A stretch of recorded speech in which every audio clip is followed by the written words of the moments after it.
You're listening to Paranormal Now on the Inception Radio Network. I'm Alan B. Smith. I'm your host, and join us as we traverse the cosmic highway of paranormal pit stops and tantalizing turnoffs. If you're a regular listener to IRN, we have an IRN smartphone app where you can listen live to the live stream from home, on the road, or from that greasy diner somewhere off a dusty road. The app also allows you to chat with other listeners, provides show lineups and other information and tools. Tonight we have a fantastic guest, Kevin Randle. We will get to him in just a moment. As a friendly reminder, if you're just finding us, please like Paranormal Now on Facebook at Paranormal Now Radio or on Instagram at Paranormal Now. Brief reminder, you can also listen to IRN's 24/7 stream using Live 365, Stitcher Radio, Nobex Radio, TuneIn, iTunes Radio, Streama, Shoutcast, Winamp, WinMedia Player, QuickTime, and later you can always listen to rebroadcasts on the IRN Roku channel. I know IRN was smart to make a move to Roku because Roku is exploding fast. And if you don't have access to a computer or smartphone, you can call from your landline or cell phone to listen in for free at 401-283-6700. Again, that's 401-283-6700, and you can listen to the 24/7 live broadcast on the IRN station. This is a podcast, and as I remind every week, even though this is a regularly broadcast show, this is a podcast, so we cannot take your questions right here and now. For those who will be tuning in on Instagram Live while I'm recording this podcast, then they will be able to send in their messages. So for future shows, keep that in mind. Keep an eye on the Instagram account on Paranormal Now, and you can throw your messages towards us, and we will get them to Kevin Randle or whoever the guest may be. All right, so speaking of our guest, Kevin D. Randle, he is a former Army helicopter pilot and Air Force intelligence officer who has been writing about the UFO phenomena for more than 25 years. He has written or co-written numerous books on the subject, including UFO Crash at Roswell, The Truth About the UFO Crash at Roswell, and A History of UFO Crashes. I'm getting a theme here, crashes and UFOs. And he has made numerous appearances on television and radio, including Good Morning America Sunday, The Larry King, UFO Special, and Unsolved Mysteries. Randle currently hosts his own radio program, The Randle Report, dealing with many kinds of mysterious phenomena, including UFOs. Randle is a full-time writer who has published more than 100 books of fiction and nonfiction. He is a former Army helicopter pilot and Air Force intelligence officer who has 4 college degrees, including a PhD in psychology. Randle is definitely considered one of the top UFO investigators, and his research into the Roswell UFO crash helped bring that sighting into prominence. He has written more than 15 books about the UFOs and other terrestrial explanations or non-terrestrial explanations have been explored in those books. Now, the book that I was lucky to receive, and Kevin, I'll explain this in a minute, I just almost finished, Encounter in the Desert, The Case for Alien Contact at Socorro. This is his new release, and I'm really excited about that. So, Kevin, welcome to Paranormal Now. Well, thank you very much. I'd like to add one thing, if I might. Sure.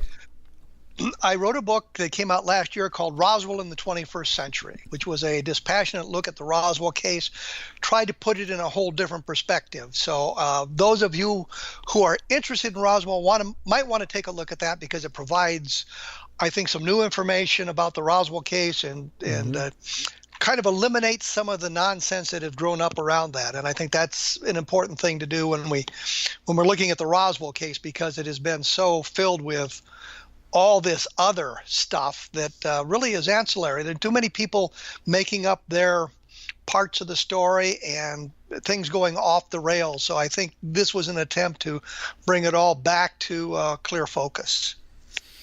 Yeah, I think you're right. And I think there's a lot of good intention behind, particularly, let's say, Roswell, with all the new younger people coming up and doing research or people revisiting. But yes, the field could be splattered and spattered with not the best evidence, circumstantial, and I think that it has sort of fogged the field a bit, if I may. put it that way. So we appreciate Well, your efforts. Yeah. when you begin talking about new people coming up and looking at the Roswell case, the problem is, I was fortunate. My partners in the research at one time or another, Don Schmidt, Tom Carey, Stan Friedman, Don Berliner, that's the name I was searching for, Don Berliner. We had an opportunity to talk to a lot of the people involved directly in this case. Right. Those people have since passed away. Exactly. Yeah. So the problem the new researcher has is they can't interview the people. They can't sit down and talk to them. They must rely upon the notes we took or the transcripts we made, the tapes that we made, to see what the people said and kind of follow it that way. So in that respect, we were fortunate because we had an opportunity to talk to an awful lot of the witnesses who were involved or people who claimed to be involved. We were later able to eliminate them from the witness pool, if you will. Yeah, and I do think that it's quite possible that there are stories still out there yet told, especially passed down to, grandchildren. But I don't know how much is actually, reliable information at that point when it's just passed down generation after generation. But maybe. I'll leave it up to you, the researchers, to take care of that. And that's what I loved about this book. I've always wanted myself to go out and just, do research and investigation, but it takes a lot of time and energy and dedication and commitment to do this right.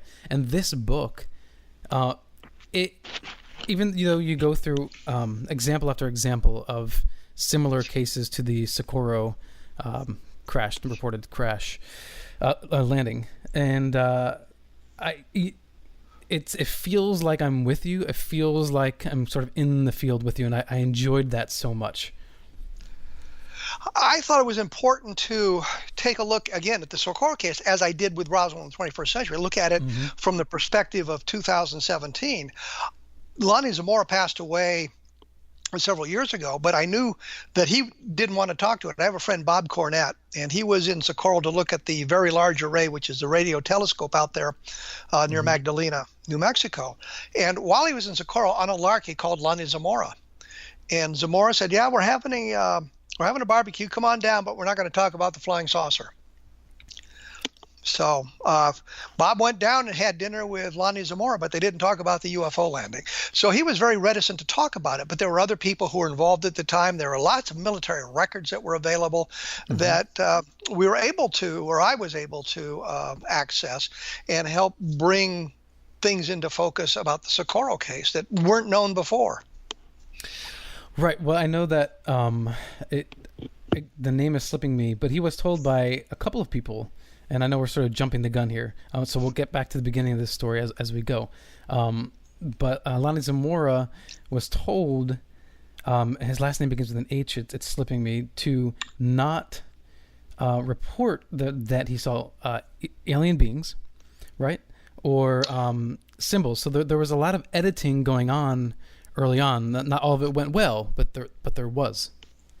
And that's exactly right. But the thing, you're talking about Richard Holder, of course, Captain Holder, who was an Army officer, who was involved almost from the beginning. I mean, within an hour and a half of the thing lifting off, Holder was involved along with an FBI agent named Arthur Burns.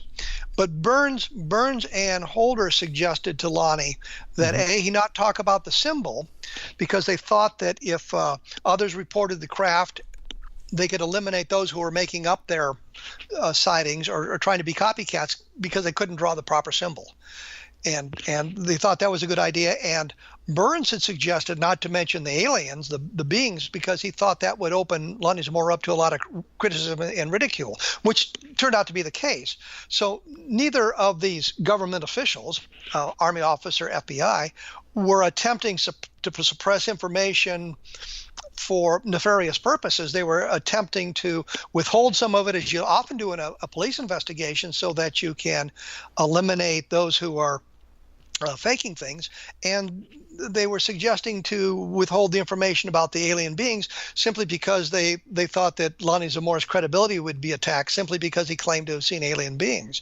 And as I said, that turned out to be the case, that there was a lot of things directed at Lonnie Zamora because he was talking about seeing alien creatures. Mm-hmm. Although he never called them alien creatures, he called them things. He called them beings. He called them people, but he never talked about them being alien. And I think that was a derivative of his belief that this may have been some kind of a black project out of Alamogordo at Holloman Air Force Base or the White Sands Proving Grounds. And he was afraid he'd get into trouble with the government for talking about that. So I think that was part of his reticence as well. But all comes into play when you take a look at the case as it exists today, as opposed to the way it existed in 1964. Right, and that was an investigative technique that was common for Project Blue Book, the Air Force, like you said, police work. So there was nothing strange about that. But it did sort of muddy the water later. And so I want to explain this now before we continue. I'd mentioned it earlier. So I had 20 pages of your book left to read, and it was my intent to finish that on the commute home today. Needless to say, my book is in New York, so I didn't get to finish the last 20 pages. So unless there's a spoiler alert, you can fill us in there. But yeah, I was kicking myself. Oh God! Before we went on the air, and you would have missed all the good footnotes. Oh yeah. Well, I saw the footnote. I flipped through some of them. Yes, but that's great. That's great that you did that work. Because then it's not just an opinion. It's not conjecture. I think that and UFO literature is evolving, and you see more and more of the books with footnotes and indexes. Mm-hmm. And ancillary appendices providing additional information. And I wanted to make sure that the sources of the information were out there for people to track. I do a thing on my blog called Chasing Footnotes periodically, and what that involves, and the way it originated was I was looking for stories of disc-shaped objects prior to Kenneth Arnold's sighting in June of 1947, because skeptics will say, well, Kenneth Arnold didn't see a flying saucer. He saw an object that was more crescent-shaped, and people heard the description flying saucer, and they began reporting saucers as opposed to these crescent-shaped objects. So I was looking for stories of these disc-shaped objects prior to Arnold, and I had found one that Richard Hall put in his UFO evidence, and was trying to trace it back to its origin. And there was a note that it had been used by Frank Edwards in one of his lectures in 1956, talking about this railroad guy in Cedar Rapids, Iowa, railroad engineer who'd seen 9 objects in the sky, and the story was reported in the Cedar Rapids Gazette on June 24th, meaning that he could not have been responding to Arnold's sighting, because he was seeing the objects prior to Arnold, and it was reported prior to Arnold. And I thought, well, that's great. I want that story. So I began chasing it down, trying to chase it down, going through the footnotes, and finally found the original story came from the Cedar Rapids Gazette, and that's all it said. Cedar Rapids Gazette didn't tell me the date or anything else. And I went looking for it. And it turns out there was a guy. He was a railroad engineer. He did report seeing 9 objects in the sky that were disc-shaped. He did not live in Cedar Rapids, Iowa. He lived in Peoria, Illinois, and the story didn't appear in the newspapers until June 27th, June 28th. So it was 3 or 4 days after Arnold. So it didn't do what I wanted it to do, but I was able to follow the footnotes back and get to the original story as it appeared in the newspapers and learn what I could about that and kind of clear up some of those misnomers. And that's the thing I wanted to do with this book is here's the original source of the information. It came from this guy. It came from this file at Project Blue Book. It came from this particular work, and let's see where it goes. So that if the reader wants to try to verify the information, he or she knows where to go to look for it.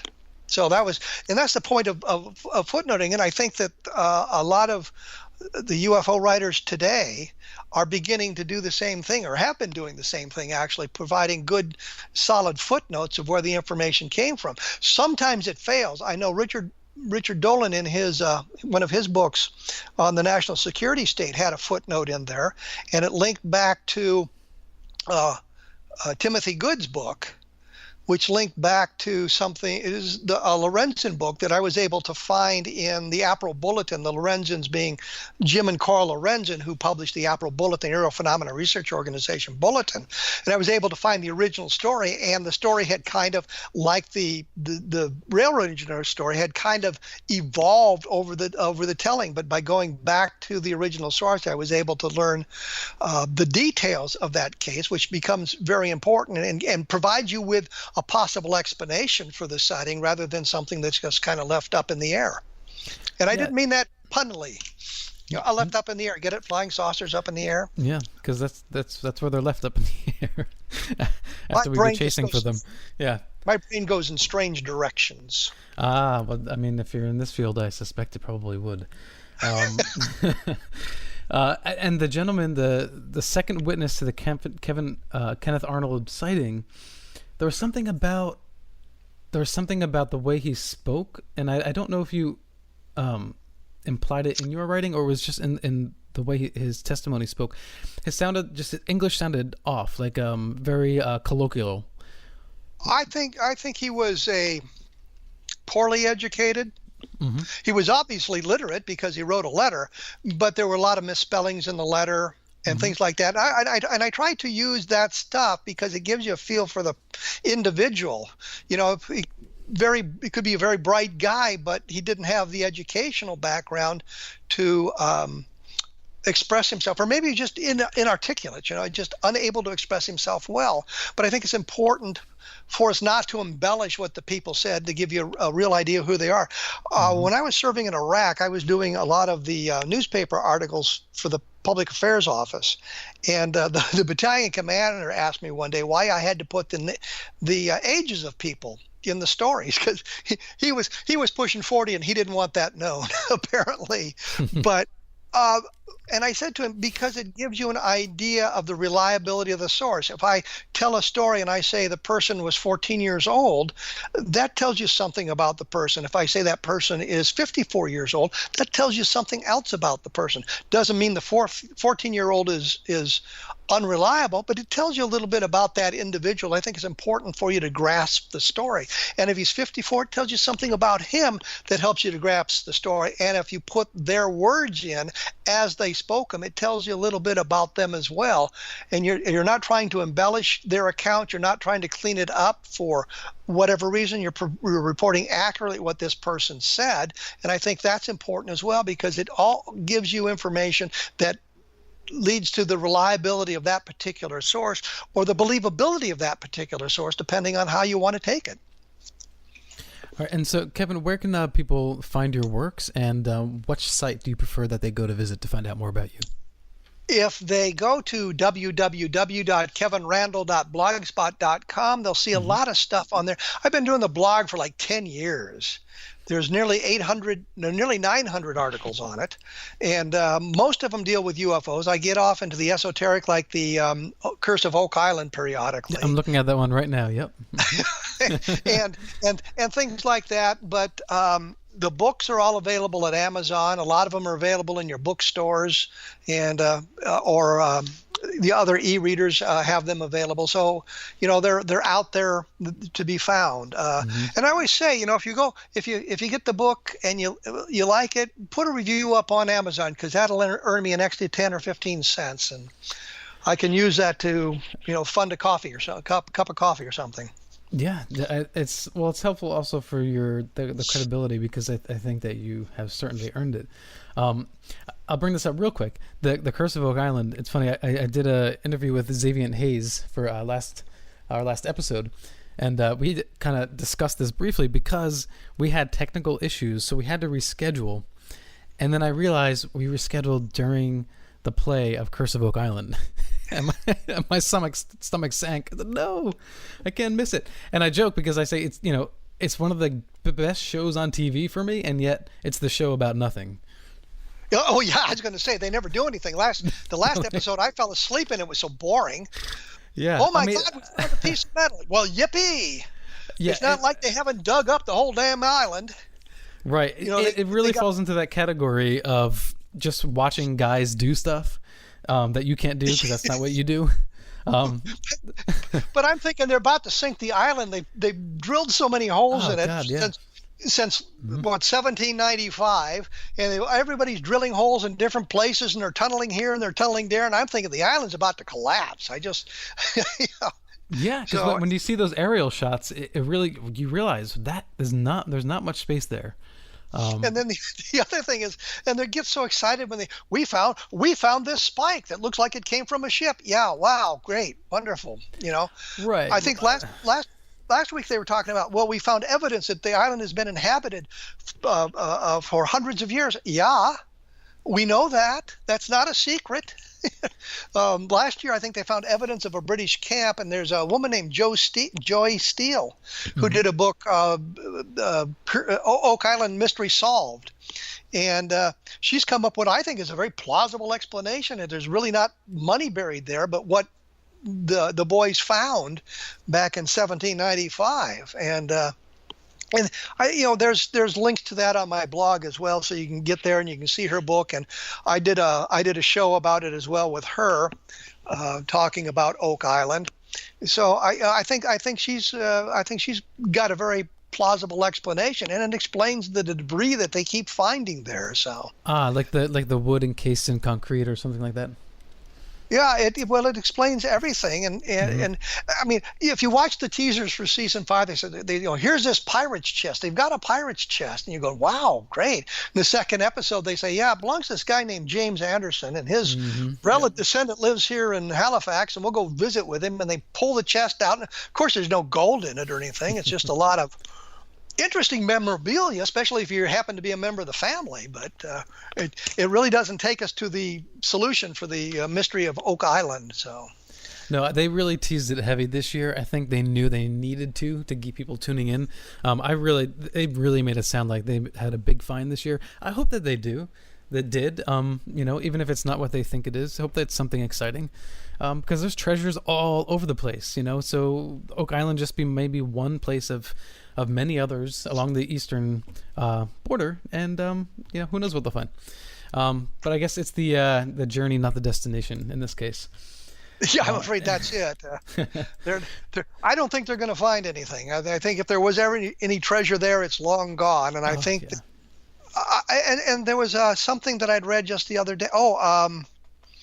The reason for the artificial swamp, I saw something, a paper that suggested that some of the natives that inhabited the area had created this artificial swamp for the oyster beds, or created oyster beds in the area for a food supply, and that's why they have this artificial swamp. The Smith's Cove is an artificial beach. And they were creating that for the oysters, and I thought that was kind of interesting. And I think I did a posting on my blog about that where I made a pun about at Smith's Cove they were holding the ocean at bay, and I said yes, I said that on purpose. Right. And the coconut fibers, that's tantalizing, no? Yeah, and they also talked about throwing the dye. I remember reading about Oak Island long ago, for me anyway, where they had thrown dye into what was originally the money pit, and it bubbled up in other places out in the ocean around the island. And the Leganis brothers tried that at Oak Island in their latest assault on it, and the dye never reappeared. They couldn't find where it went. So it's one of those things. And Borehole 10X, which we heard about for decades, literally decades, where there was a possibility of a body down there and a chest and tools, and they finally send a diver down there, and I'm thinking, oh my God, I wouldn't do that on for all the money that you could throw at me. It just seems like an incredibly dangerous thing to have done. But he goes down Borehole 10X, he gets to the bottom, and there's no body, there's no chest, there's no tools, there's nothing down there. It was artifacts of the poor quality of the video camera they used, which in the time that they used it was probably the best quality they could get. The technologists hadn't evolved where we're doing high definition, where you can see all the flaws in the actors' faces on television now. But it kept things alive for a long time, but I think they've just pretty much run out of steam. They've taken as far as they can go, and I don't know, I don't know where they're going to go. They're not going to find a treasure. So yeah, I guess they're going to go as long as the show has ratings, because otherwise I don't think they're going to spend any more money of their own. That's for sure on the search. Well, I don't think the Leganis are spending their own money. I don't think they've been spending their own money for a long time. I think for a long time, right? But initially, the History Channel has been financing it, and they're probably getting well paid for their parts in the story. And I know Nova Scotia put $1.5 million into the project because it's bringing tourists into the area. Oh yeah, they're making a killing. Yeah, and so it's a wise investment. Come to Oak Island, and I'm thinking, yeah, on a dare, sure, I'll be there. So I mean, I might go to go camping, just to get away for a while. But I lost my taste for camping when I was in the Army. And we were forced to go camping. Yeah. Different perspective. I was going to say, that's a different kind of camping too, though. Yes. So we're getting close to the end of the first quarter here. So we covered a lot of ground, but we didn't really start from the beginning. So if you can let us know what this story is. Moving back to UFOs and the Lonnie Zamora case from Socorro, New Mexico, on April 24th, 1964, and I give you the dates just so that you get an idea of how old the case is. Sure. Zamora was chasing a speeder through Socorro when he heard an explosion on the outskirts of town. He thought a dynamite shed that was out there had exploded, and he broke off the chase and went to see what was the damage had been done. Came up over a rise, and he saw down in the arroyo below him what he thought at first was an overturned car, and he tried to get his patrol car down there, drove up and down a little bit. Finally, left his patrol car and walked down and got fairly close to the object on the ground and realized that it wasn't a car. Saw two beings outside the craft, outside the object, whatever it might have been, who looked toward him and seemed startled to see him there. They ran around behind, and there was a clang like a hatch closing, and the thing in a roar lifted off and disappeared in a matter of a few seconds. He called one of his superiors, Sergeant Sam Chavez of the New Mexico State Police. They were friends, and he wanted Chavez to come out, and Chavez would later say that Zamora looked as if he had seen a ghost. I mean, he was just, his color drained from his face, and he was quite upset about this, thinking that he'd maybe seen a black project, something the government was doing and didn't want to talk about. And I think Chavez pretty well had that idea as well. But Chavez is there in like 2.5 minutes, so the object is long gone. From that point on, there were people in the area on the scene continuously that night. Eventually, and I say eventually, an hour and a half later, Richard Holder, who was the uprange commander at the White Sands Missile Range, his duty station at White Sands was closer to Socorro than the actual base of White Sands, which is down near Alamogordo was. So he lived in Socorro. He was either called by his lieutenant or he was called by the FBI agent who was there, Arthur Burns. But both of them showed up at the Socorro police station by 7:20 in the evening. Zamora made the sighting around 6 o'clock. And I say around 6 o'clock, it was like 5:55 or something like that. So they're there right after the thing, and they pretty much interrogate Zamora about what he had seen. Suggested to him that they not talk about the symbol he saw, and he drew the symbol quickly after the thing disappeared, so he wouldn't forget what it looked like on a scrap of paper, and then later he drew it for Holder. Signed his name to both. Yeah, yes, did he do that on the scene? Did he take it out of his vehicle? Yeah.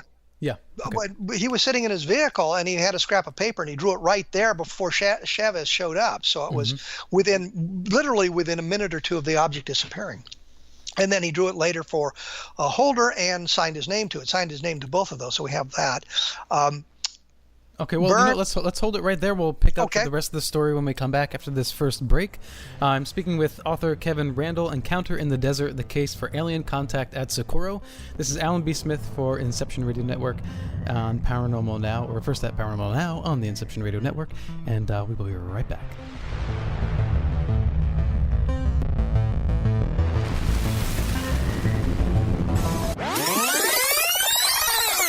Paranormal Now. This is Alan B. Smith, your host, and my guest tonight is Kevin D. Randle, author of Encounter in the Desert, the Case for Alien Contact at Socorro.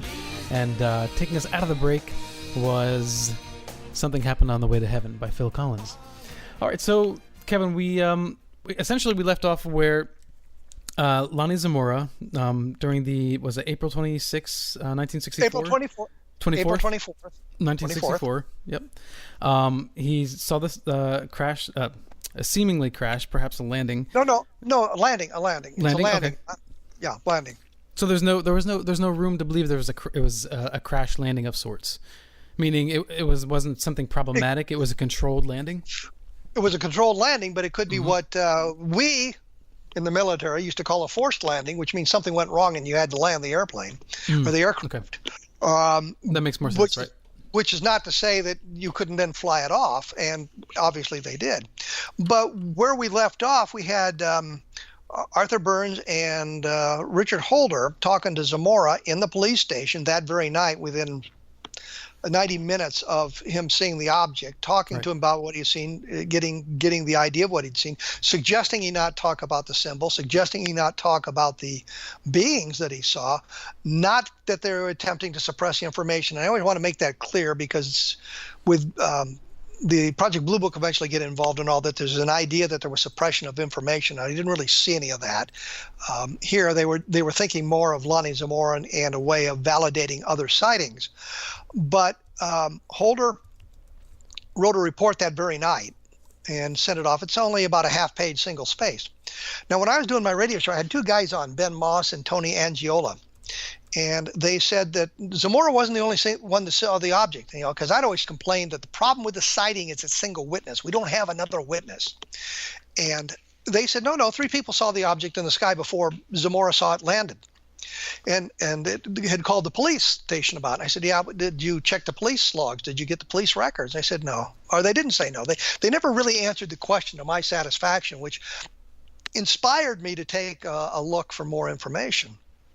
And in doing that, I came across in the Project Blue Book files Holder's report that was written that very night. And he mentions that 3 people saw a blue flame or an object in the sky prior to Zamora seeing it landed. So now we have documented evidence that there were other people who saw the thing and called the police station. The problem is the police dispatcher didn't take their names. He just kind of blew the whole thing off. What annoys me now, sitting here, is Jim and Cora Lorenzo went to Socorro within 48 hours. They're talking to Zamora. You have Sergeant Moody, who was the Project Blue Book investigator in 1964. He's there within a couple of days. He's there with Alan Hynek, who was the consultant. Ray Stanford, who was the NICAP guy, he was there within a couple of days of the sighting. All of them talked to all of these people, and Zamora and Chavez and all of that. Nobody tried to find out who those people were that called the police station. Socorro wasn't that big. The flight path was pretty well known. It wouldn't have been all that hard to go out into the neighborhood and knock on some doors and see what others might have seen. But the important point is Holder mentions the phone calls to in his report to the Pentagon. I think it went to one of the command posts in the Pentagon, and that documents that there were other witnesses to the sighting. Later on that evening, there's a couple of other people who saw an object away from Socorro, but it was still in New Mexico. And we have some of those names. There was a person who called a TV station in Albuquerque, and Socorro's not that far south of Albuquerque, talking about this, but they didn't bother to write down the name because nobody knew what was going on, and blew that off. And then the next day, I think it was in La Madera, New Mexico, there was another landing, and the object seems to be pretty much the same as the one that Zamora saw. And when it took off, it left the burned area like it did in Socorro. And that was another point I'll get to in a moment. But it took off, left the burned area. The guy who reported to the sheriff before he and the sheriff had learned about the Socorro sighting. So it's an interesting bit of corroboration there. At the landing site in Socorro, there were 4 landing pad marks, and they clearly weren't excavations. They were pressed into the soil. And when the thing left off, it burned part of a bush and some scrub grass around that site. But interesting, Chavez said that when he went down and felt the bush, it wasn't warm. It was still smoking, but it wasn't warm. And chemical analysis showed no sort of a petrochemical reaction there or any kind of accelerant that might have been used to burn the bush. So that was kind of a conundrum for them. So you have the physical evidence of the landing imprints and Harder and Burns and everybody else on. There's pictures of them. There's pictures of them in the book that I got from the Air Force, as a matter of fact, from the Air Force file. So it's, there was physical evidence left behind. It wasn't, well, I just saw this thing and it took off. There was nothing left behind. There was actually things left behind. The analysis of the soil samples and all that didn't reveal any radiation, didn't reveal any accelerants, didn't reveal any petrochemicals that would cause the burns, anything that would cause the burns. So, there's kind of a mystery there as well. Up in La Madera, there was a melded pop bottle associated with this thing. And I mentioned that only because it's important in another aspect. There were two guys from Dubuque, Iowa. And this landing took place on a Friday evening. In the Wednesday morning newspaper, so it's less than a week after the landing, there's a story about these two guys who had seen the object in Socorro.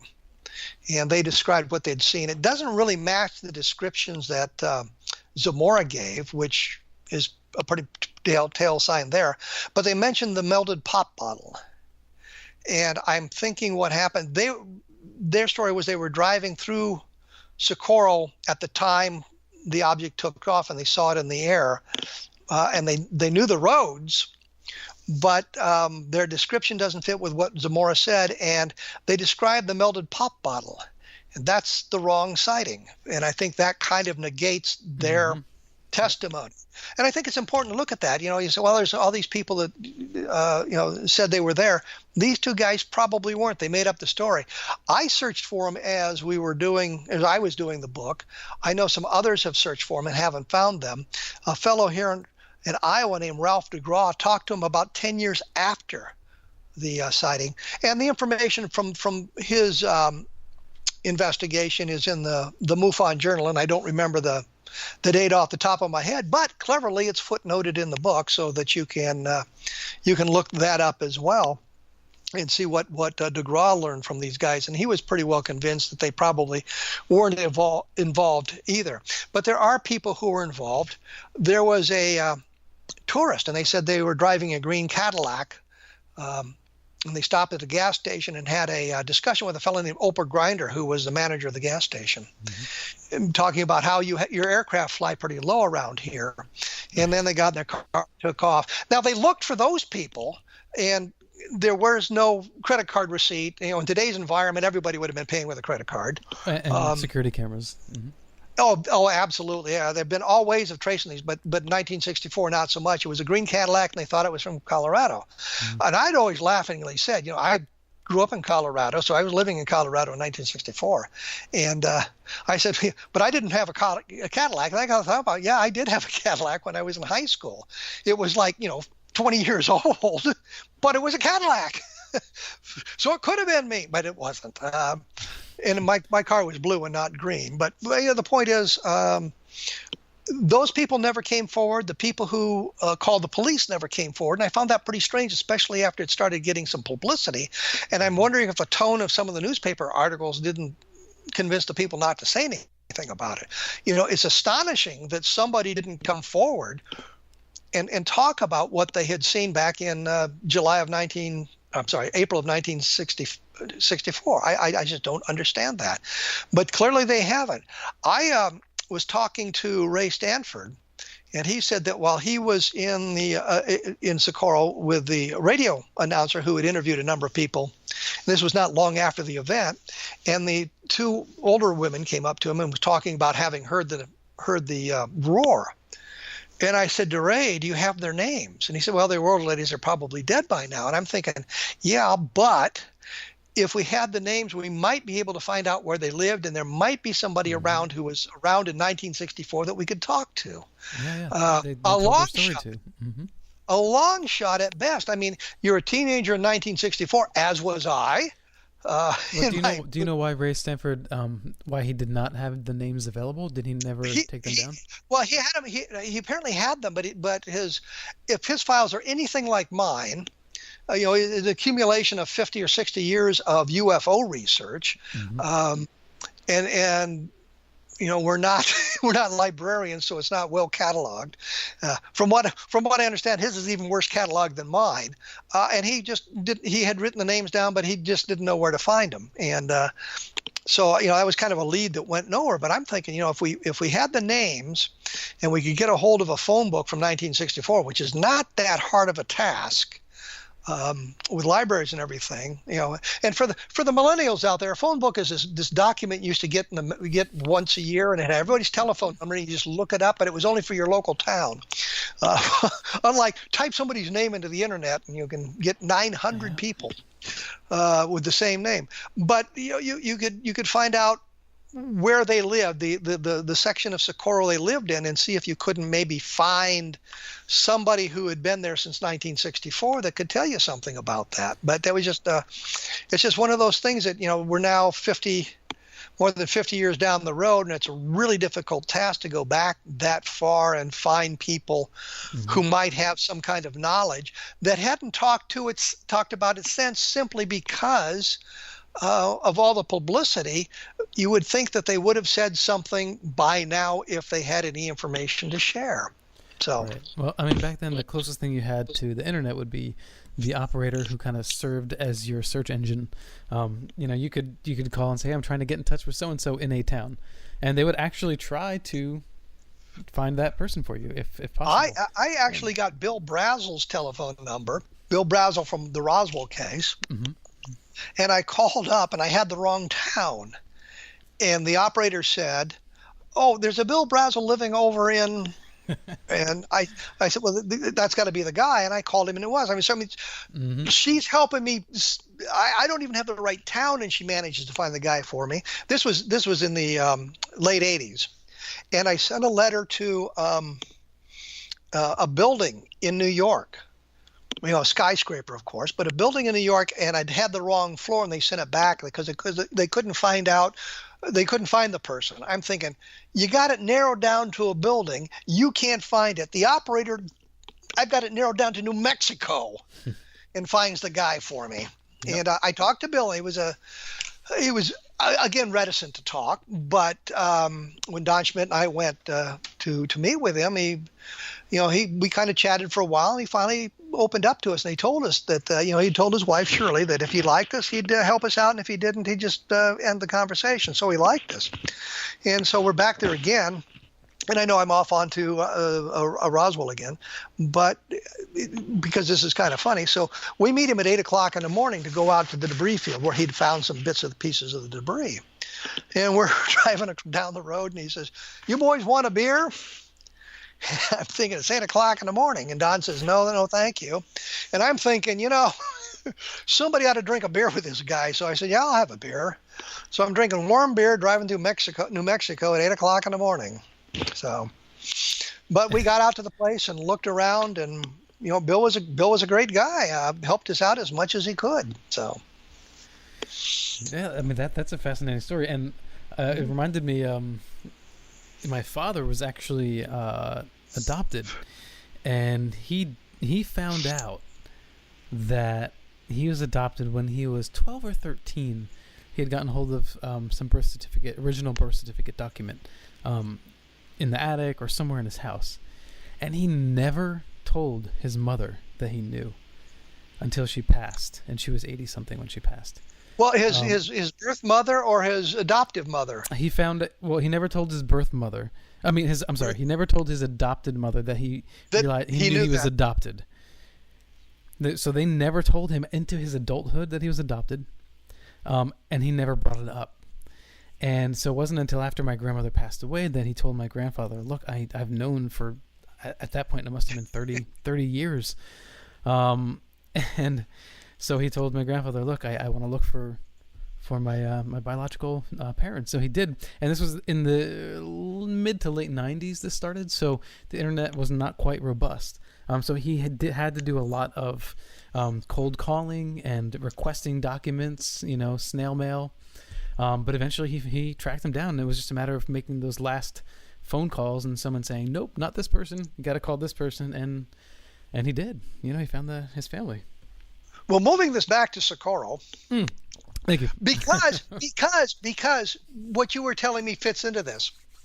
So I am talking to Ben Moss and Tony Angiola, and they're talking about the symbol they saw, and there's some discrepancy about the symbol that Zamora saw, and there's some discrepancy about it. And he said, we have to understand, we have the real symbol from the real files of this, and I'm talking to them about this, and they said, a fellow named Rob Mercer has them.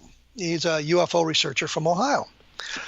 So I called Rob Mercer, and I said, what are you talking about? And he said, well, he periodically would look at Craigslist to see if there was UFO material on there, because sometimes it pops up, and he found somebody offering a box of Project Blue Book documents. So he paid the guy $100 and got the documents, and one of the things in this box was a huge file on the Socorro case, which doesn't exactly match the official file. And he said, Mercer said, so he talked to the guy who bought the box, and the guy said, well, he had bought a load of lumber at a garage sale, and this box had been hidden behind the lumber, and he took the box with the lumber. And when he looked at it, he knew that nobody wanted it. So Mercer finds out who owned the house, or where the guy bought the box, who owns the house, talked to him, found the owner of it beforehand, tracked the guys down. Turned out the guy's name was Carmen Morano. Tracked the guy down. Carmen Morano technically was the last chief of Project Blue Book. I think he took over when Hector Quintanilla left. But the thing is, through the detective work, by checking tax records and all of this, he found out who the owner of the house was, managed to track down the guy who had saved the box, and got the whole story of the box because of the tenacity. He had a little bit easier than your father did because he's working with the internet and that sort of thing in today's environment. But I'm thinking, what an incredible piece of detective work to be able to get to the box and then find the guy.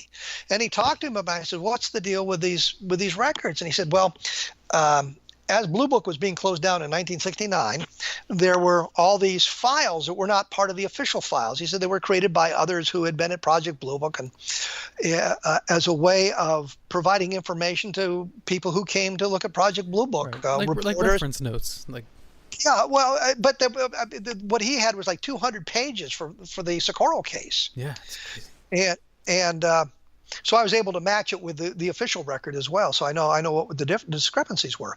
But I mean, so he had found all this information that had been collected into a non-classified file. Actually, there's not much in the Project Blue Book files that was ever classified.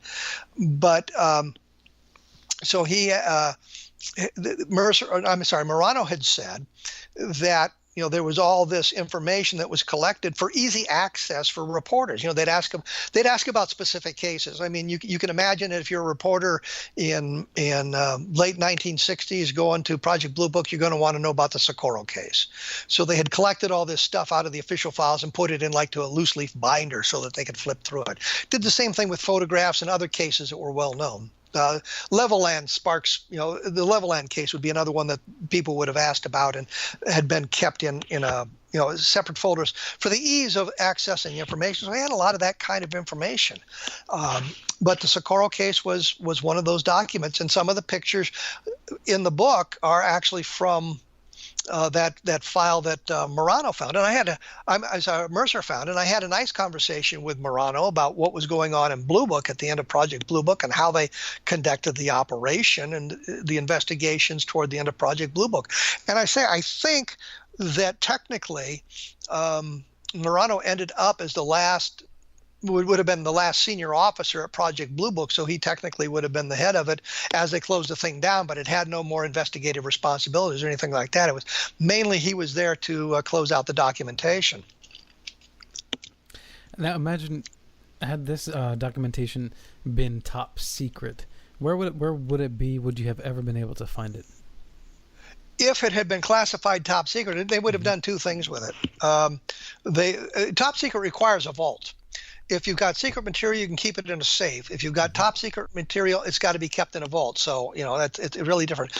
I have found, going through the documentations, I have not found anything labeled top secret. I have found stuff labeled secret, and that's a whole different kettle of fish. And then stuff labeled confidential, which is an even lower classification, and then for official use only, which even just means you use it for official use. You don't spread it around if you don't have to, but there's really no caveat against talking about it.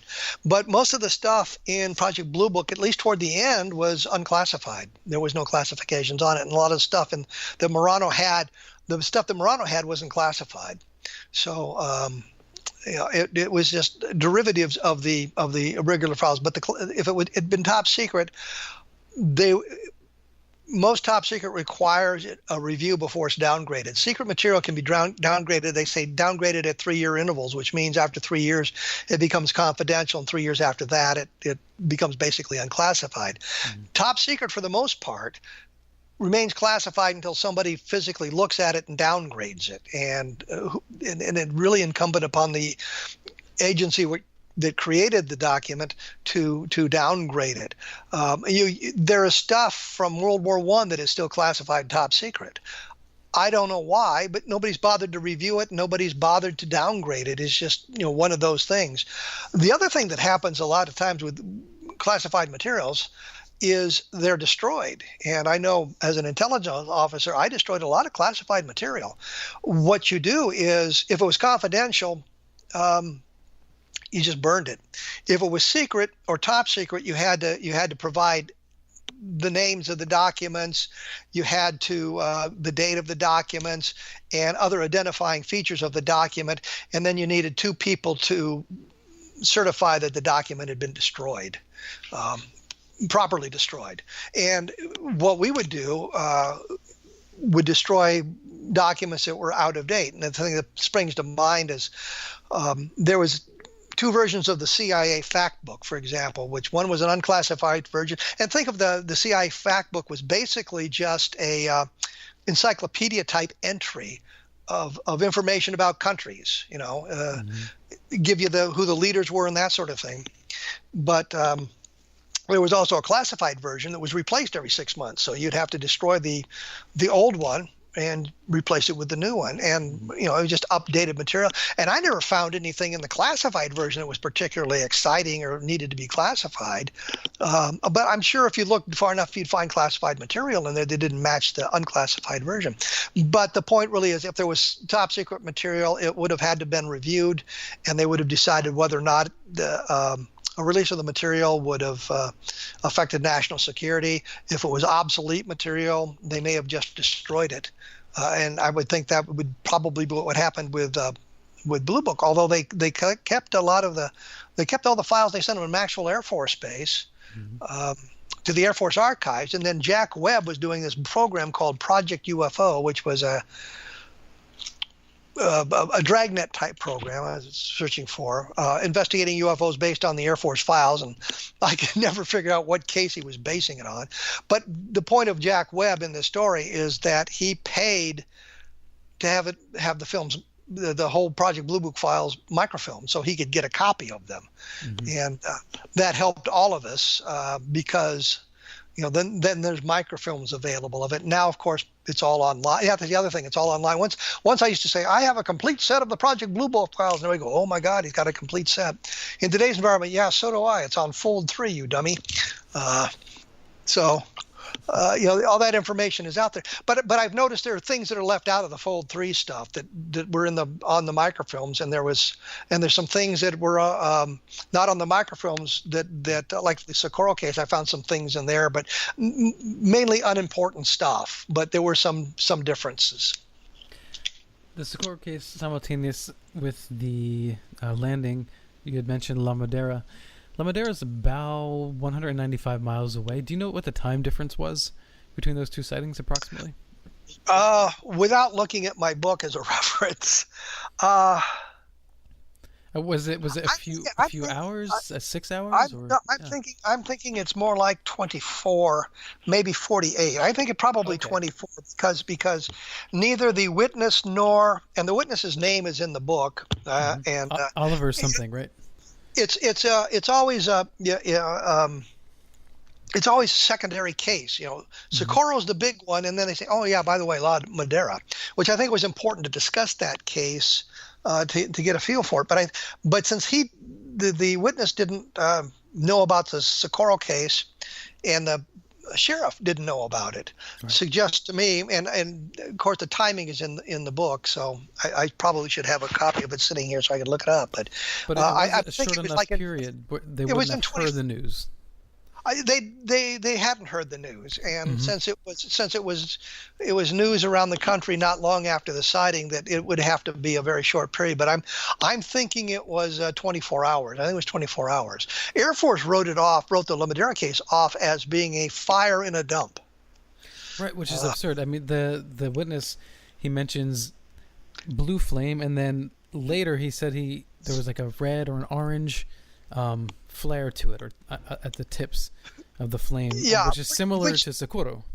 Yes, exactly. And it's because it is important because it's close in time, it's close in location, and it has many of the elements that Zamora discussed in it as well. But it always takes, you read a lot of books that mention the Socorro case in it, and they devote a few pages to it, but they rarely mention Lamadera.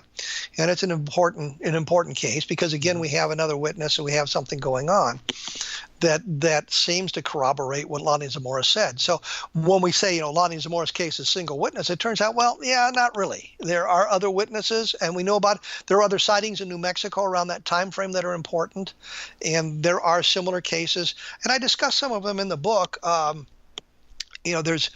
I had said for a long time that there's only one case in the Project Blue Book files in which there were occupants seen, and the case is labeled unidentified, and that's, of course, the Socorro case.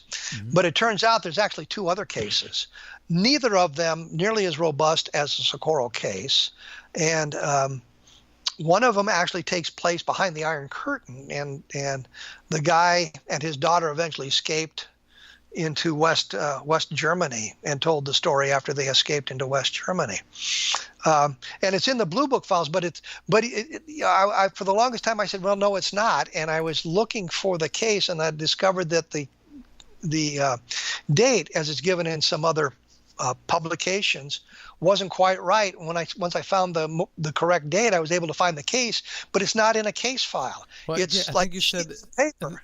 I think you said something like Alan Hynek came across it via the CIA or some means. Yeah, exactly. But, hold it right there. We're coming up to the second break. Speaking with Kevin Randle, and we're talking UFOs and mysteries in the New Mexico desert. Stay tuned. We'll be right back.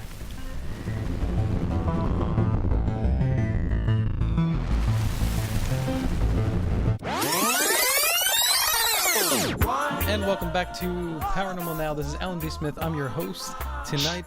Grateful as always to be on the IRN airwaves. And tonight my guest is Kevin Randle, author of Encounter in the Desert, the case for alien contact at Socorro. If you're listening to the original broadcast live and just tuning in, this has been a fantastic conversation. So stay tuned in and hang with us, because I assure you, it is worth the listen. And taking us out of the break was One Love by Bob Marley. All right, so let's bring it back again to the Socorro case. We have a penchant tonight for kind of skewing off in one direction or another, but it all connects. So we had essentially, as far as the core aspect of the story goes, really where we left it off is that Sam Chavez came. And later we did mention that he had conversations about what to say and not to say. But if we can just pick it up from Sam Chavez meets Lonnie Zamora at the site, and then what happens? Well, the first thing he does, he parks his car beside Zamora's car, and he looks inside to see if there's a shovel or anything in there, which strikes me as kind of odd. But Chavez said that's what he did, to see if there was anything like that. And then he walks down to the area where Lonnie Zamora is, which is the landing site. And he sees the impressions in the ground, and he sees the smoking bush, and he makes his observations there, and he talks to Lonnie about what is seen. And eventually others show up because they've heard the calls go out over the police radio. Lonnie Zamora calling back into the sheriff's department or the police station, and others see it. So other people show up. So there are other people on the site within minutes, literally within minutes of the thing taking off. So they see it in its pristine state. And that includes eventually Holder and Burns. Holder calls back to his either the first sergeant or one of his lieutenants, and orders some MPs out there to cordon off the area. So they kind of protect the area. They find the landing traces. They stack rocks around that so they would remain intact. The pictures are taken of the scene. One of the fellows, and the name escapes me, it's in the book, took photographs, and the story is that when the film was developed, it was fogged as if it had been exposed to radiation, which is interesting. They did check for radiation with Geiger counters and didn't find any. It was just normal background radiation type stuff. Mm-hmm. So they kind of cordon off the area. They protect the scene. They take Lonnie back to the police station. They talk to him. They talk to Chavez. And as I said, Holder writes a short report that is communicated to the Pentagon. And it seems that it was not quite clear in the documentation whether he called first or they called him to talk to him about what was going on. But anyhow, he was in communication with people at the Pentagon on a secure line, one that you can talk about classified material over. And the line went dead, and they had to reconnect in some fashion. But Holder's report was written that night, which is important because now we have the investigator producing a report within hours of the landing. The newspapers get a hold of it. They talk about it. The newspaper in Socorro, I think, was published twice a week at the time, and the next issue was coming out on Tuesday. They didn't get the story, didn't publish the story until Tuesday, but of course they had a lot of time to check it, but other people knew about it. I remember seeing Walter Cronkite talk about the case back in 1964, so it was national news about that. And then you had the investigators coming in, their samples being taken by various individuals. Ray Stanford took a bunch. And what's kind of interesting is while he was out on the scene, the landing site with Hynek and Zamora and Chavez, Hynek didn't have anything to collect samples in, and he borrowed some things from Stanford to collect samples. But Holder had taken samples the night of the landing. And I was trying to what happened to those, and if you read the Project Blue Book files, you find out that Holder turned all that material over to Hynek, and then later on you find in the Project Blue Book files the analysis, and they found nothing spectacular. They didn't find any, as I said, didn't find any evidence of any chemical, petrochemicals or accelerants that would cause the burning or anything like that. There was nothing extraordinary about the soil. Right. It was just normal New Mexico soil. But samples were taken, samples were analyzed, photographs were taken. There's good photographs of what the landing pads looked like, and that sort of thing. Philip Klass, the great debunker, and I remember seeing the dark figure, Philip Klass. Darth Klass. He, in one of his books, he had a picture of a scrubbing pad with knitting needles stuck in it in the relationship of the landing gear. And he said, well, the landing gear is asymmetrical, and this makes no sense. And I'm thinking, A, you don't know what symmetry is for an alien creature. They might have been really, really happy with the way it looked. And the second thing you didn't do was correct for the terrain, because it wasn't a flat surface. There was terrain features. And so you could say the landing gear compensated for the terrain. So even though the angles looked odd when it's based on a flat surface, if you compensated for it, then it would be symmetrical. And it looks like the landing gear were pretty much symmetrical, and the burn area was right in the middle of it. I cannot understand you using a chemical rocket to travel interstellar distances. But that's just me, and I don't understand. There was nothing to suggest this chemical rocket that caused it to lift off with the roar left any kind of residue behind, which is kind of odd as well. So there were those kind of problems. Well, yeah, that's another one of those issues, and it's just fresh in my mind because I interviewed Xavier Hayes last week about ancient aliens in the Bible. And it was that same problem: is why would there be descriptions of people using rockets, and why is that a fair argument? I'm not ruling it out, but it just seems highly unlikely that another civilization came here to Earth using rocketry. We use it to get off planet, but I think if we found a better propulsion system, we'd be using that. Right. Like I said, I'm not going to rule it out, but it just seems unlikely, very unlikely.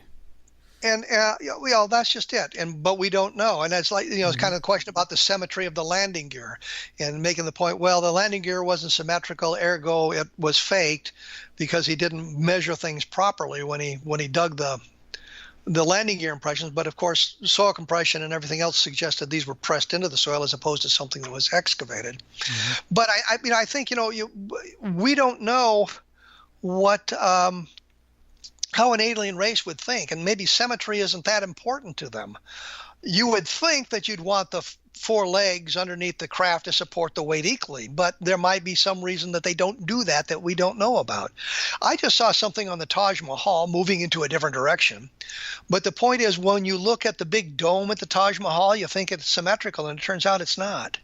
It's off by like 3 feet. One side bulges and the out further than the other side does. You can't see it when you look at it, but if you measure it, you find out that it's not completely symmetrical. So, looking at it from that point of view and saying, well, the landing gear wasn't symmetrical really doesn't mean much. There's other factors that need to be taken into consideration. Sure. In math and physics is ever evolving, particularly in space travel. And I always found it kind of odd. I don't know the name of the very small division that NASA has where they are researching anti-gravity propulsion. It seems a bit odd, right? That they would even have such a department that is apparently speculative. If it's so speculative, why have anyone looking into it?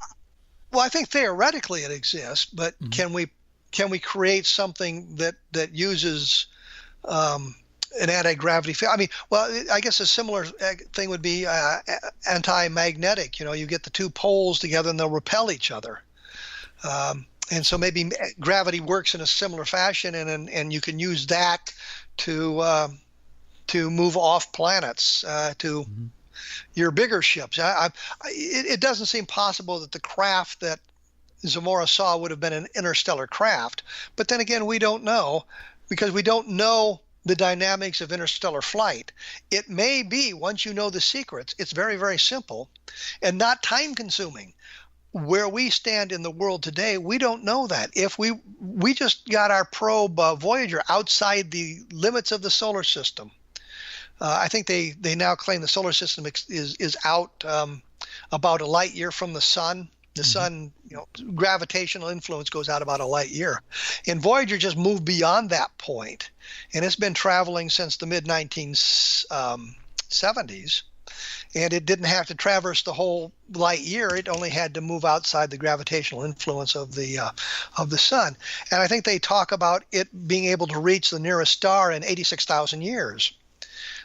That's a long trip. If there is no way to short circuit the distances, I don't see us making much in the way of interstellar flight. If there are ways to short circuit that we don't understand, and it may have to do with gravity, it may have to do with wormholes, it may have to do with being able to develop faster than light drive, then those arguments kind of fly out the window. The thing I think of is it's easier to fly from New York to Los Angeles than it is from, say, Des Moines, Iowa to Los Angeles or to New York, because you end up having to go bizarre directions. I took a trip from Cedar Rapids, Iowa to Los Angeles, and to get there, I had to fly to Cincinnati. And that's like, 90 minutes in the wrong direction. And you get on a plane in Cincinnati, then you start flying back west. And so after 3 hours on the airplane, I'm back to where I started. Now we can go on to LA. But if I'm in New York, I get to LA a lot faster because there's all these direct flights. There may be some kind of mechanism that the farther the distance, the easier it is to get there. There may be ways of short-circuiting the distances that we don't understand. I don't know. And that would suggest, I was just going to say, that would suggest a difference in the kind of craft. You wouldn't have the big aircraft carrier type things flying around. You could get there like in your personal car. type thing. I mean, something smaller than these huge ships. Right. And I'm wondering, the blue flames that are reported in multiple cases that you reference to in this book, what are those blue flames? Are they misinterpreted lights, or are people actually seeing flames? No, they're flames. They're flames. They're flames. They're flames. And some of them are tinged with orange and some of them are not.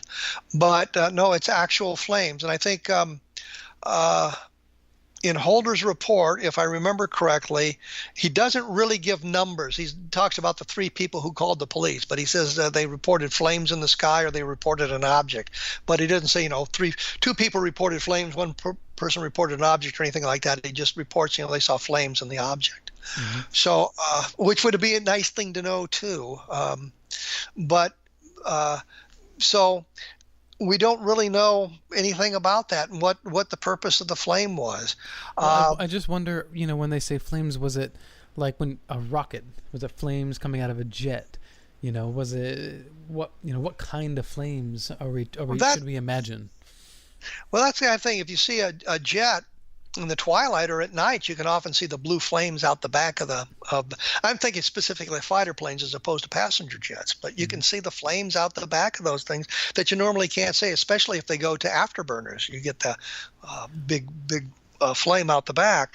But I don't know anything about the propulsion system at all. All I can tell you is this is what was reported. It makes little sense to me because I would think that they would have something more advanced than a chemical rocket to lift off the surface of a planet, but maybe they found that's the best way to do it. Well, maybe just for liftoff, and then once they're gravity free, then they have a different form of propulsion that they would use.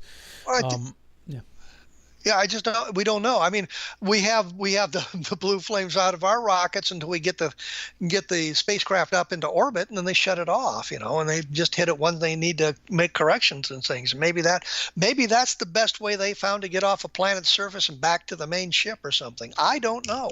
Yeah, and that would be the same with solar sails, right? I mean, it's a more efficient way of traveling interstellarly, and that seems to be the route a lot of research is going now, and it's the same idea. You're going to use a secondary propulsion system once you're in space and free of gravity. So I do want to talk about before time catches up with us. We still have a little ways to go, but the symbol that Lonnie Zamora reported on the craft. Now, he was told by, was it Colonel Holder? Captain Holder, to retract that from a story for investigative purposes, to find out if anyone else had reported the same thing without their version of the story being influenced by reports of his own. So what did he actually see? Well, first I would say that I think Holder made a suggestion as opposed to making an order. I think it was a suggestion. Okay. And I make that distinction simply because in the UFO field, as you know, there's a great deal of paranoia. And the idea that Holder ordered him not to mention the symbol is different than suggesting don't mention it, and gave him the reasons. And not only did Zamora agree, but the Lorenzens, who were the great UFO researchers from APRO, thought it was a fine idea as well.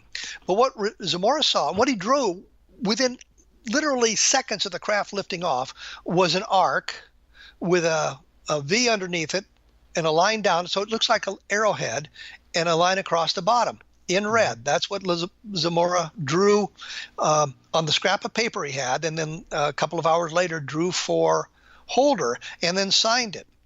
In the files that Mercer found, there were 2 cards. One of them looks like a neater version. Somebody made a handwritten notation, and somebody made a neater version of it. But what it showed there was an inverted V with 3 lines through it, which is also in red, and that was reported in the newspapers. If you go through the Project Blue Book file cases, you can see what I call the umbrella symbol, which is the arc over basically the arrowhead with the line underneath, horizontal line underneath it. That's reported throughout the file. The only place the inverted V with the 3 lines through it is in the subsequent file that Mercer found, but it looks like it's a newspaper report. And if you go back to the newspapers, that's the symbol that's being reported in the newspapers. Ray Stanford, in a letter to Dick Hall in May of 1964, so it's within weeks of the sighting, I think it was within 2 weeks of the sighting, said that if you got the arc, the umbrella symbol, that's the correct symbol, and the inverted V with the 3 lines through it is the fake symbol, the hoax symbol. In his book, 10 years later, he reverses that, says that the arc symbol is the faked one and the inverted V is the real one.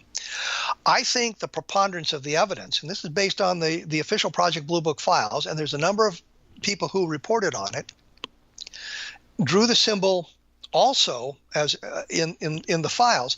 And I think because their expectation was the files wouldn't be released publicly, they felt confident of putting that umbrella symbol in the file. This is the correct symbol, and it seems to be all the way through the files of that until you get to a letter written by Hynek in September. There he's got an inverted V, but he's got a line over the point and 2 lines between the legs, which is not the same symbol that everybody else is talking about. But in another document by I think it was Jenny Zeidman, I forget, but it's reported in the book. Hynek was discussing a lot of these points with her, and he pointed out that what the newspaper symbol was in there, which was the inverted V with the three lines through it. So I think Hynek got confused later on about exactly what the symbol was, but it seems a preponderance of the evidence, and the ones that Zamora signed is the umbrella symbol. And I think, given that Zamora signed it, that's the one that's in the Project Blue Book files, the official files. I think that's the symbol that he saw. Yeah, I think that absolutely makes sense. And then, of course, like you said, the other reason for not sharing certain information, such as the extraterrestrials or beings or whatever he thinks he saw, was to sort of protect his own integrity and to prevent any public shaming and to protect his reputation. What did he actually see? Let me make a comment here. If he had seen this object in today's environment, the Twitterverse would have exploded. Yeah. And everybody would have an opinion, no matter how uninformed that opinion is. Everybody would have an opinion about what he really saw, what he was really doing, and eventually it would be Trump's fault. Somebody would make that comment, and then somebody would say, "Well, it's really Hillary and Bill's fault," and it would just go off our tangent. But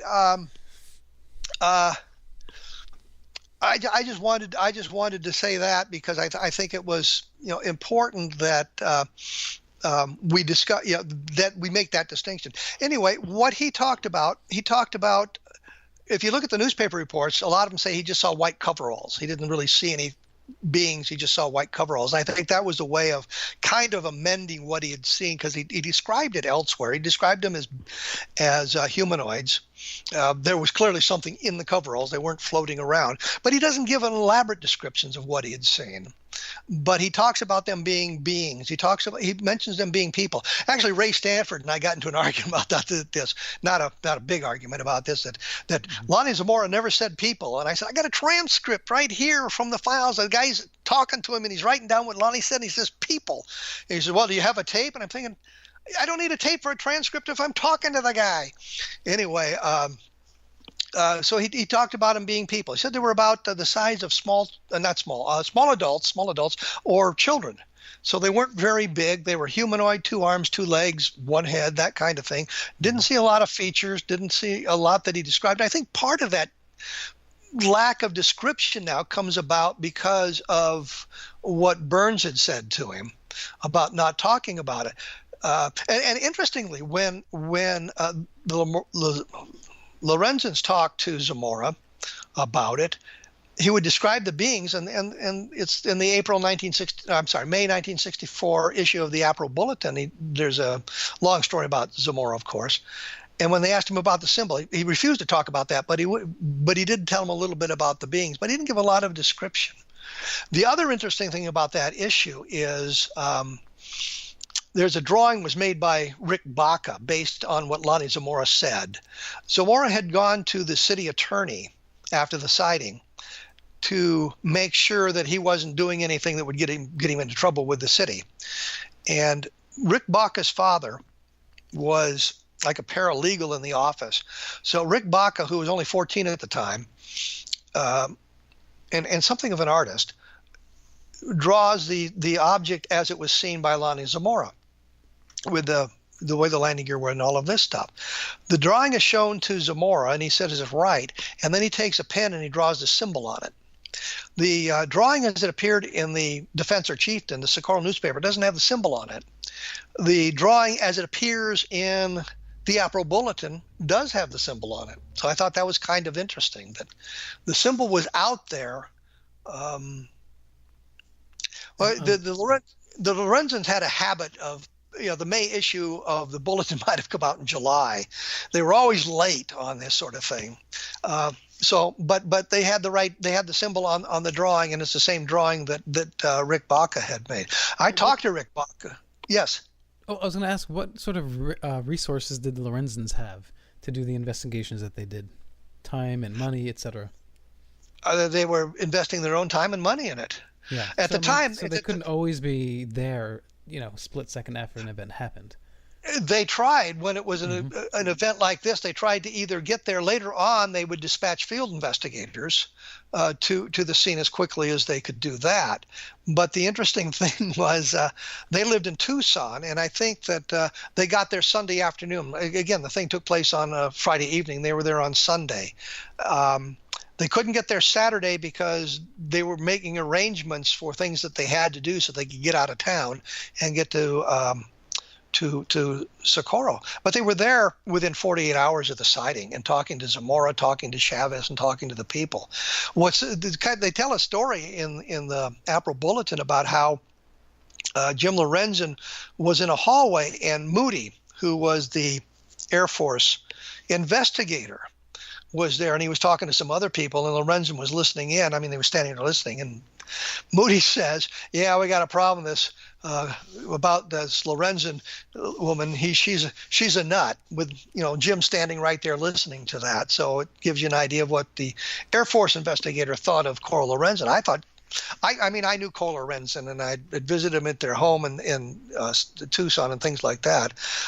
They believed sincerely in the extraterrestrial explanation of stuff. They were more willing to accept cases of the really bizarre than, say, NICAP was, or the Air Force.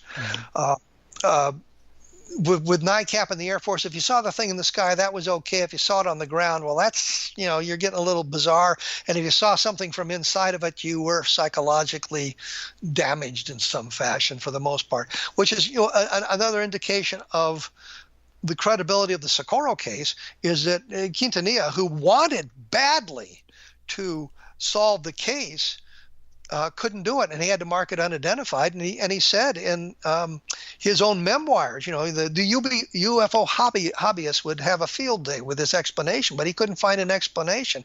And if there was a hint of an explanation, he would have jumped all over it, an accurate information, a solid explanation. He would have jumped all over it.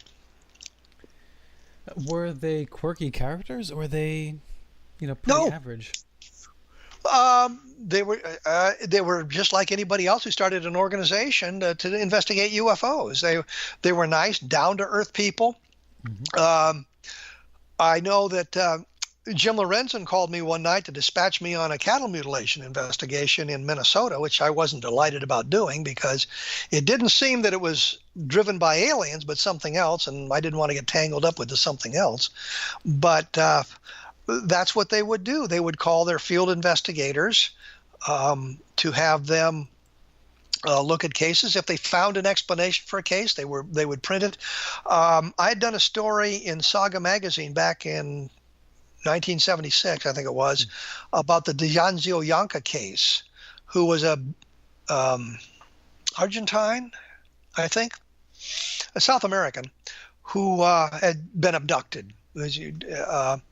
And I'd gotten the information from the Lorenzans, and after a couple of years, Coral said to me, that case is probably a hoax. So they weren't. They didn't object to labeling a case a hoax if they found the explanation, but their bias tended toward the extraterrestrial. I mean, you can point to a lot of people whose bias lean one way or another, depending on their orientation. So I don't hold that up against them. They devote a lot of time and energy and financial resources to investigating UFOs. And I don't think the April Bulletin paid them all that much money to do the research. I'm sure that they were spending a lot of money out of pocket on their research. And you look at, you can point to any MUFON investigator, well, not to any, but you can point to a lot of the MUFON investigators today who are the same. They're very good, solid people who are spending their own money to do research, hoping to get some kind of answer and proof. And that's where the Lorenzens were. Okay, well, let's hold it there. We are on the third and final break. Paranormal Now on the Inception Radio Network, and we will continue the story of Socorro landing in New Mexico. And this case is fascinating because there's so many connections to it, and we keep going down those roads. So hang in there, and we will be right back.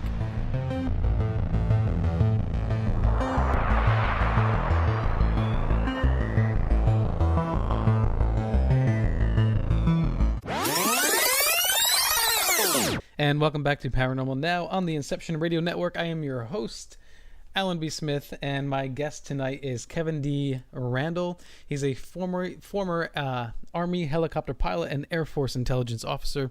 And one of his latest of many books is Encounter in the Desert, The Case for Alien Contact at Socorro. So I'm not sure exactly at this point where we left off because we've kind of come in and out of the story. So let's continue with, I think we left off sort of with his description of the symbols, description of alien creatures. And then what was his life like after that? After he had filled out all these reports and he spoke to the Lorenzens, he spoke to Air Force, he eventually spoke to Hynek. Did we even get to that thoroughly? Well, no, we didn't really. Hynek paid him kind of a left-handed compliment, which was that he wasn't bright enough to hoax the thing. So that kind of suggests the case is solid. He was a solid police officer. Apparently a lot of the students didn't like him because they gave him speeding tickets. And, and you still see that today, they were probably speeding. Yeah. How dare you stop me for speeding when I'm speeding? And give me a ticket, you big mean guy. And one of the things they're saying, well, he liked to have a beer now and then. And I'm thinking, yeah, but he was not a drunk. And I haven't heard that very much, but it's a suggestion that he drank a lot. I didn't really see any evidence of that when I was looking at it. But gee whiz, I think all of us have had a beer once or twice. Mm-hmm. Oh, yeah. Some people have a couple a day. They come home from work and, that's it. That's it. No big deal. Yeah. And as military pilots, we periodically had beers and other things as well. But I don't think that's not a disqualifying factor in this, because I don't think there's really evidence. He remained a police officer for a number of years after that, and then he took another job with the city from which he retired. He spent, I believe, and it's not clear in the obituary and any other documentation I can find, but he was a member of the New Mexico National Guard, and I don't know if he stayed in there for the full time to get the pension or not. Mm-hmm. He was a veteran of the Korean War, so he served in the Korean War, and obviously had an honorable discharge from active duty, because I don't think he would have been in the National Guard had he not had an honorable discharge. Mm-hmm. And he would have, at age 60, he would have been able to draw a pension from the Army, and he probably had a pension from the city as well. He seemed to be a very down-to-earth fellow. As I said, a friend of mine was just in town and called him up. And he said, "We're having a barbecue. Come on out." But we're going to talk about the flying saucer. And I think that was kind of the big bugaboo in his life. There's a guy named Holder and Harden. We get these names mixed up. Paul Harden, who lives in New Mexico, lives in Socorro, and was friends with Lonnie Zamora, and talked to him not long before his death. But Zamora's not Harden's. And they went out and drove around, and they went out to the scene where the thing landed and talked about it a little bit. And Harden got a good he got the story told to him by Lonnie Zamora on the scene and that sort of thing. But it's like 50 years later. But Hardin said that, they just sort of talked about it. It wasn't really a directed question and answer session. It was just kind of two guys out there looking around and talking about the events of the past. But Hardin wouldn't tell me much about what Zamora said because he just felt it was between him and Lonnie Zamora. So Zamora would talk about it a little bit to his friends. I think that Zamora, and Sam Chavez certainly thought that it was a black project that he had seen, something that the government was doing and he shouldn't have seen it. And that's really what frightened him, was that there was something about it that being a black project that he should not be talking about. Right. But as I said, and it's important to kind of stress this as well, Quintanilla had a authorization to see anything at Hulliman or White Sands that they were testing. Had a letter of introduction and orders with his security clearances on it, which cleared him to see virtually everything. He could find nothing being tested at Hulliman in Alamogordo or White Sands that matched what Zamora saw and that was one of the points that Philip Klass was trying to make, right? That was one of his arguments for this whole thing being debunked. Besides the hoaxing. Well, yeah, he thought it was an attempt by the mayor. The mayor supposedly owned the land where the thing landed, and the land isn't worth much. It's worth a scrub. But if a flying saucer landed there, well, they could turn it into a tourist attraction and maybe build a motel, and people could come and sleep on the site of a first contact with alien creatures, or view the New Mexico desert that way. But and that's been reported in any number of books. The mayor owned the land. Turns out that's not true. The mayor didn't own the land. When the tax records were checked, somebody else owned it. So that explanation flies out the window. Well, I guess my guess is that this was supposed to be, if there was a hoax and the mayor was involved, and I think that would have to mean that Sam Chavez was involved and Lonnie Zamora, and then also would that involve the students of the nearby university to actually pull off what happened, or was? Well, I don't think you can say the mayor's involved because there's no evidence for that. The idea would be the mayor would be Zamora's boss. Sam Chavez was the state police, so he wasn't necessarily under the command of the mayor of the city, but Lonnie Zamora would have been. But there's no evidence of that at all, that there's any kind of, and I used the horrid word, collusion between the mayor of Socorro and Lonnie Zamora. The mayor didn't own the land. The idea for the tourist attraction didn't come about until a year later after the sighting, and somebody says, maybe we could make this into a tourist attraction. But Klass threw that idea out. The secondary idea is it was students at the New Mexico, I would say School of Mining. That's not the School of Mining and Technology, something like that. I mean, it's that kind. These were physics students. Physics students, and it's college. It's a college, a university type thing, not a high school or anything like that. But the evidence from there is very, very lacking on that as well. And then you have to wonder, how did they pull this thing off? And when you throw in the other witnesses, it kind of takes it out of the thing. Nobody's come forward to really talk about it. A fellow named Tony Bagaglia found a letter from the president of that school, written sometime after he wasn't the president in 1964. Different fellow was, and Hynek talked to him. He says, no, it's not our students. But this Colgate had sent a letter to Linus Pauling saying that it was a hoax pulled off by the students, but didn't really give much detail. In fact, it went to Linus Pauling is kind of irrelevant. Colgate, I think, was a pretty important guy as well. And I always got the impression he did that because it sort of embarrassed him that Socorro was a scene of a UFO landing type thing. But there's really nothing there that suggests it's a hoax. I mean, you just have to wonder how they were pulling it off and that sort of thing. So, but there wouldn't be a connection between, or a collusion between the students and these two ideas of a hoax. The students doing a hoax on La Zamora because they didn't like him because he gave speeding tickets. This is one theory. The other theory is that they wanted tourism, so the mayor would have done that. So these are two theories that are exclusive of each other. There's no evidence the mayor was in collusion with the students, or the students were in collusion with the mayor. There's absolutely nothing to suggest that at all. There's stuff coming out that suggests that it may have been a student hoax, but the problem is you have no witnesses. So to that, you've got some unidentified sources saying, yeah, we pulled this off, but we don't want our names mentioned. I know from UFO investigations. And those were the students. The students, yeah. But I know from investigations that when youngsters, college-age students, do these sorts of things, eventually they cop to it.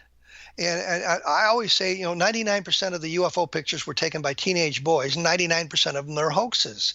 And we've had some wonderful pictures that have been created by teenage boys, and in today's environment, even much more impressive. But the point is, they invariably come out and say, yeah, we did that.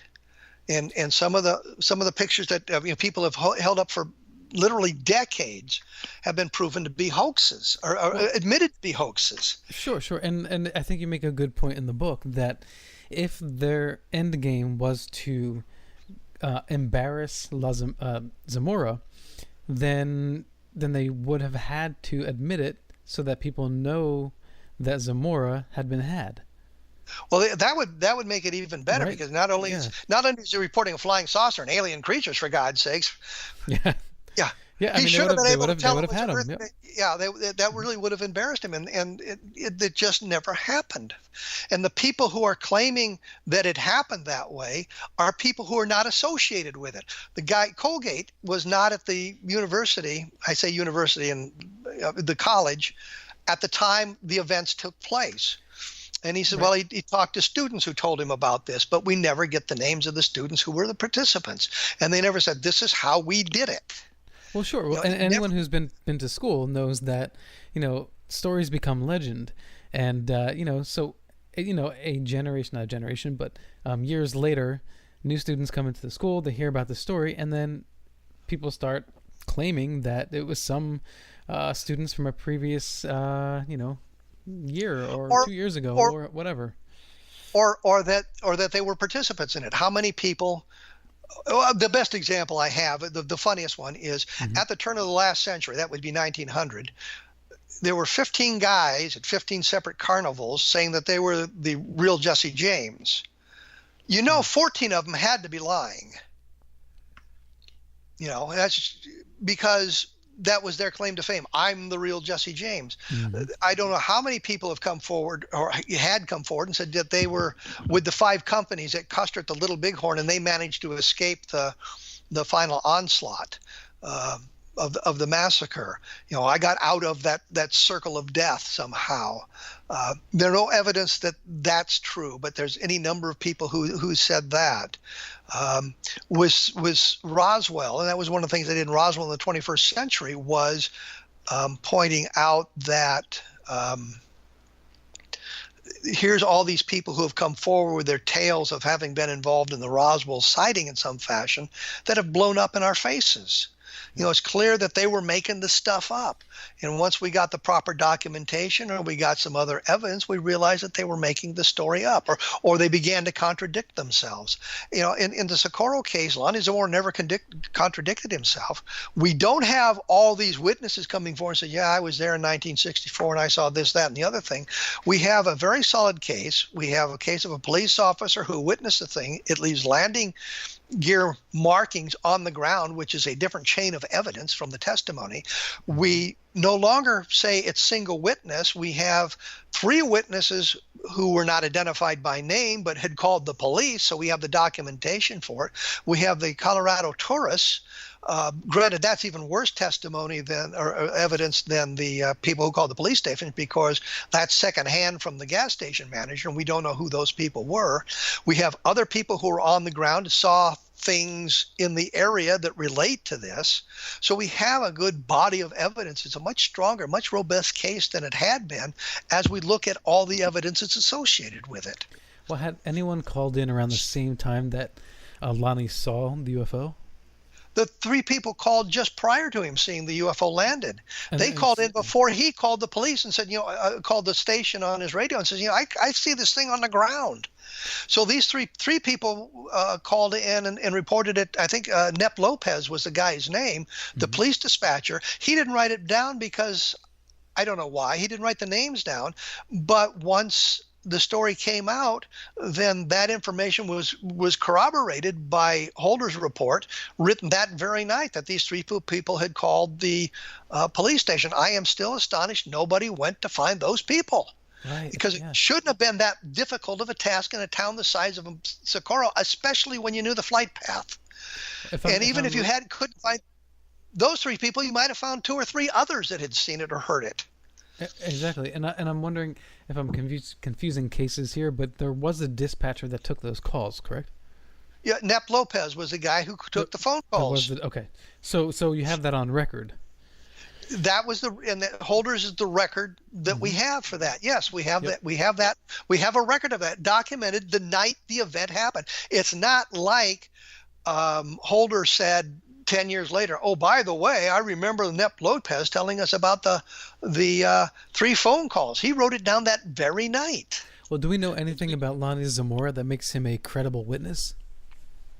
He was a police officer. He had police officer training.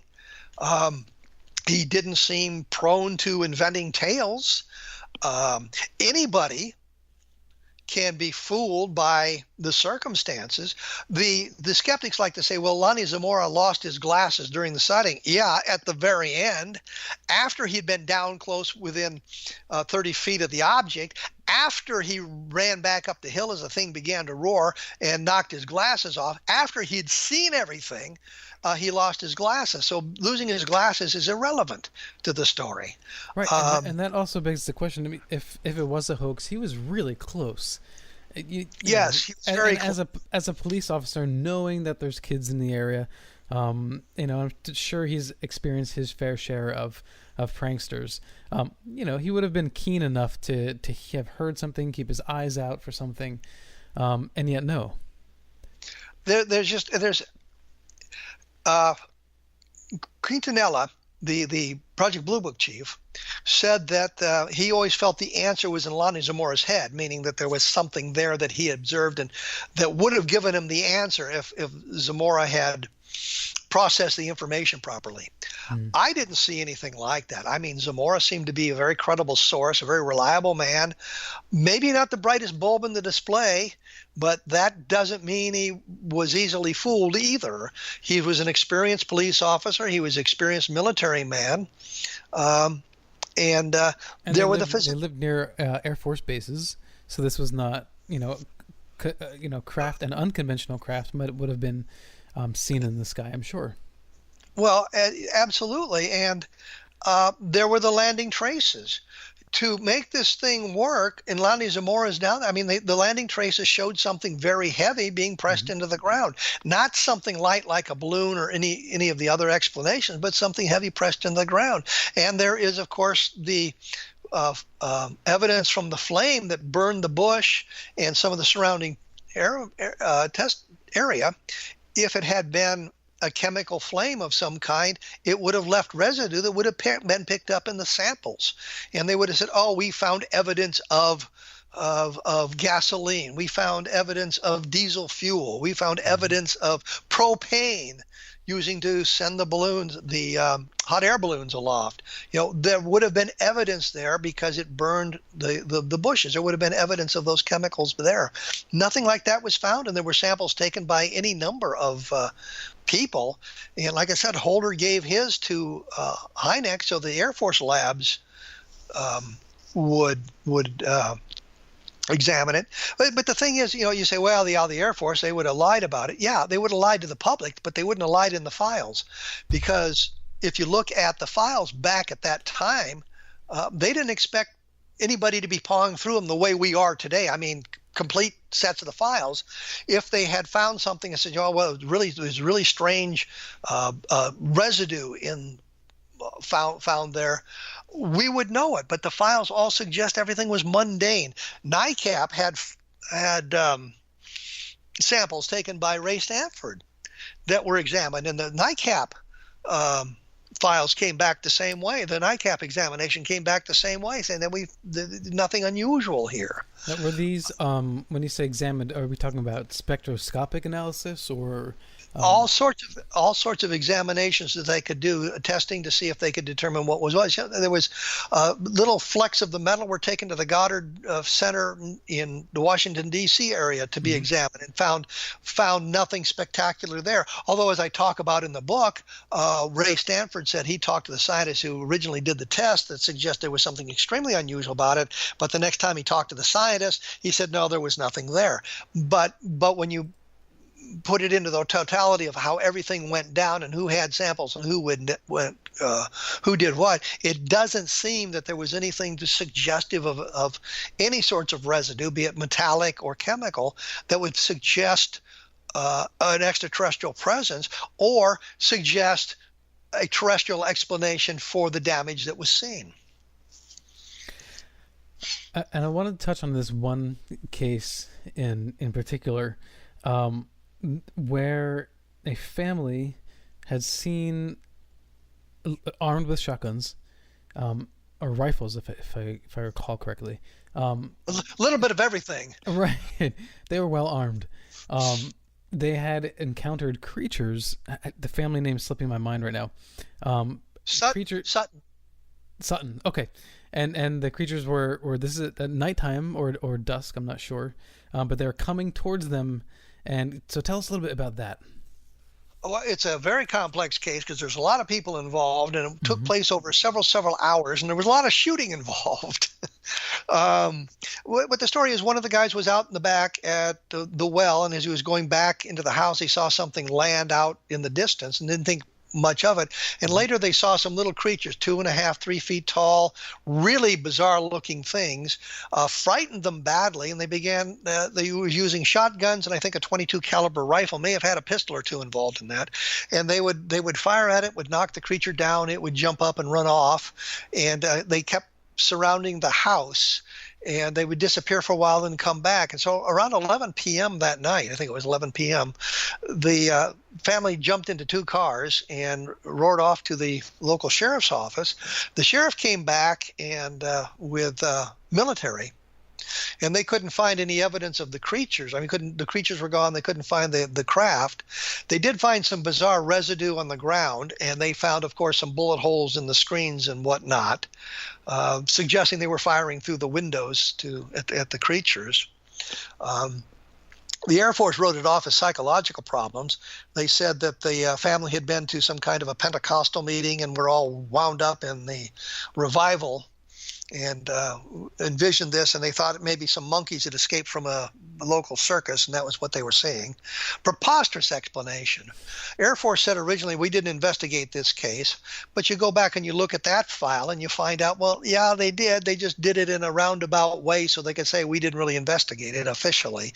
And if the case wasn't reported to the Air Force and they didn't investigate officially, it didn't exist to them. There'd be cases marked information only be a newspaper clipping or something like that.